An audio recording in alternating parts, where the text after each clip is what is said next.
ዝተወንዘፈ መንግስቲ ናብ ስልጣኑ ተመሊሰሎም ስርዓት ብልጽግና ብትሕቲኡ ዝዓሰቦም ውሕዳት ተጋሩ ኣብ ዝለዓለ ወፍሪ ምንዛሕ ራዕዲ ቀንዮም ኣይቀንዖምን። መንግስቲ ኢትዮጵያ ብስም ግዚያዊ ምምሕዳር ትግራይ ዝተኸፍቱ ናይ ፋይናንስ ትካላት ቁጽሪ ሒሳብ ሙሉእ ንምሉእ ክዕፀው ገይሩ ክብል ኦኤምኤን ጸብጺበሎም። ኣብ ስዑድ ዓረብ ብሞት ክቆጽዑ ዝተፈርደሙ ወገናት ምሕረት ክግበር ማሕበረሰብ ዓለም ዲፕሎማስያዊ ጸቕጢ ክገብር ጸዊዖም ጳጳስ ካቶሊካዊት ቤተ ክርስቲያን ዓዲግራት ኣቡነ ተስፋ ስላሴ መድህን። ሱዳን፣ ኢትዮጵያ፣ ኤሚራትን ኣብ መዕረፎ ነፈርቲ ካርቱም ሓዊሱ ኣብቲ ሃገር ብዝተኻየደ መጥቃዕቲ ሰብ ኣልቦ ነፈርቲ ይዳለወን ምባላ ዝፍለጥ ኮይኑ ግብፂ ወታደራዊ መንግስቲ ሱዳን ናብ ልዕሊ ኢትዮጵያ ዘቕረቦ ክሲ ዝድግፍ መግለፂ ኣውፅያ። ናብ ኤውሮጳ ክሰግሩ ዝፈተኑ 435 ስደተኛታት ተዓጊቶም ናብ ሊብያ ተመሊሶም። ሰላም ኣብ ኩሉ ኩርናዓት ዓለም እትርከቡ ተኸታተልቲ መደብና ዜናታት እዚ ዕለት በርእስተ ዜና ፈሊምና ናብ ዝርዝሮም ከነስግረኩም።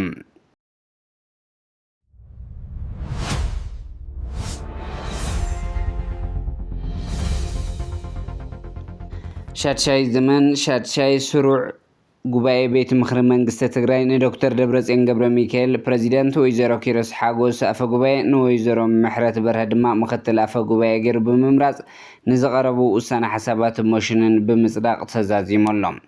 ኣብ መንጎ መንግስቲ ኢትዮጵያን ህዝባዊ ወያነ ሓርነት ትግራይን 23 ጥቅምቲ 2015 ግእዝ ኣብ ፕሪቶርያ ዝተበጽሐ ስምምዕ ፕሪቶርያ ስዒቡ ተወንዚፉ ዝጸንሐ ቤት ምክሪ መንግስቲ ትግራይ እቲ ስምምዕ መንግስቲ ኢትዮጵያ ስለ ዘፍረሶ ስሩዕ ጀሚሩ።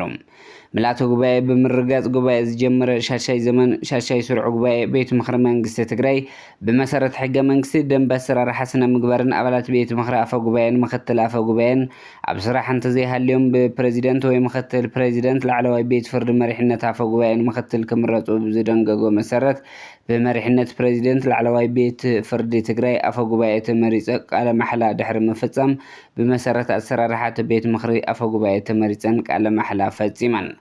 ኣፈ ጉባኤ ድሕሪ ምስያም ኣጀንዳታት እቲ ዕለት ብምሉእ ድምፂ ዘጽደቐት ቤት ምክሪ ንዝሓለፉ 3 ዓመታት ተወንዚፉ ዝጸንሐ ቤት ምክሪ መንግስቲ ትግራይ ስርሑ ንኽጅምር ኣብ ዝቐረበ ሞሽን ዘትዩ ብክልተ ድምፂ ተዓቂቦ ኣብዝሓ ድምፂ ቀሎም።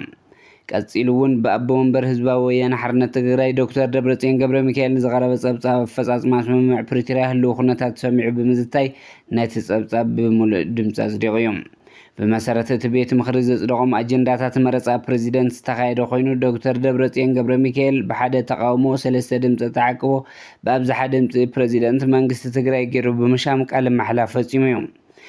ካብዚ ብምቕጻል ፕሬዚደንት ዶክተር ደብረጽዮን ገብረ ሚካኤል ክሳብ ቀጻሊ ጉባኤ ኣብ ቤት ምክሪ ፈጻሚ ስራሕ ዘድሊ ምትዕራይ ብምግባር ስርሖም እናሰርሑ ክጸንሑን ዝቐረበ ውሳነ ሓሳብ ብሓደ ተቃውሞ ሓደ ድምፂ ተዓቂቦ ብኣብዝሓ ድምፂ ኣጽዲቖሎም።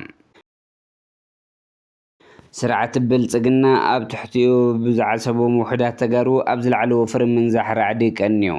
ካብ ናይ ራዕዲ ፕሮፓጋንዳ ሓሊፎም እውን ነታጉ ብምፍንጃር ትማሊ ድሕሪ ነፋሪት ውግእ ብምልኣኽ ህዝብን መሪሕነት ትግራይን ብምርዓድ መሰል ዓርሰ ውሳንኡ ዘረጋግጽ ቤት ምክሪ ከይምልስ ከተዓናቕፉ ፈቲኖም።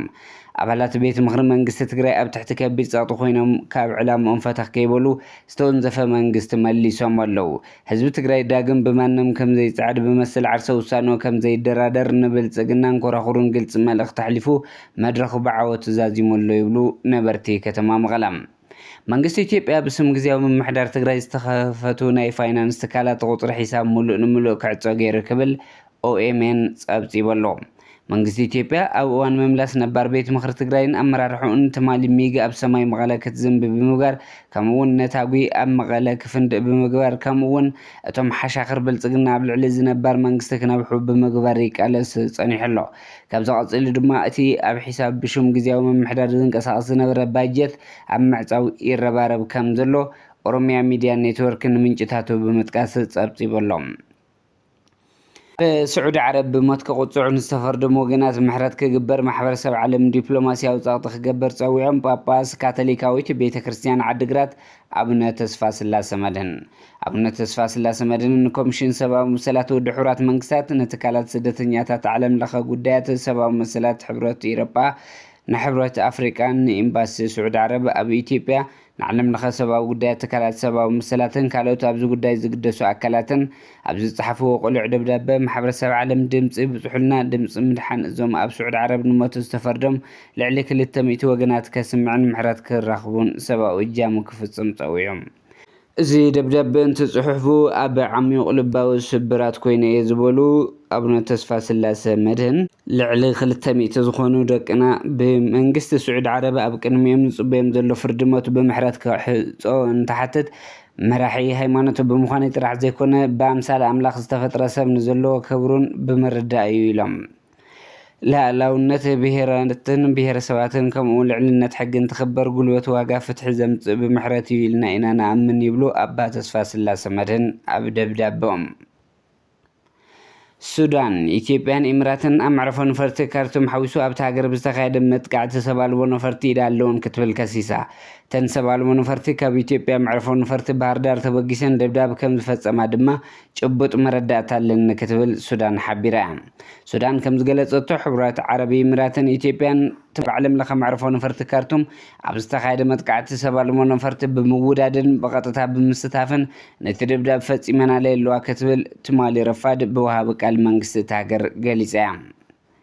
ግብፂ ድማ ነቲ ወታደራዊ መንግስቲ ሱዳን ኣብ ልዕሊ ኢትዮጵያ ዘቕረቦ ክሲ ዝድግፍ መግለፂ ኣውፅያ። ወታደራዊ መንግስቲ ሱዳን ካብ መዕርፎ ነፈርቲ ባህር ዳር ኢትዮጵያ ዝተወንጨፉ ሰብ ኣልቦ ነፋሪት ባይራክታር ትማሊ ንኣህጉራዊ መዕርፎ ነፈርቲ ካርቱም ኣጥቂዐን ክብል መግለፂ ድሕሪ መውፅኡ ሚኒስትር ጉዳያት ወፃኢ ግብፂ ነቲ መጥቃዕቲ ንኹንን ኢሎም። ሚኒስትር ጉዳያት ወፃኢ ግብፂ እቲ መጥቃዕቲ ብቕሉዕ ሉኣላውነት ሱዳን ዝግህስ ምዃኑ ድሕሪ ምግላፅ ንሲቪላዊ ትሕተ ቅርፅን ድሕንነትን ህዝቢ ሱዳን ቀጥታ ሓደጋ እዩ ክብል ገሊጹ ኣሎ።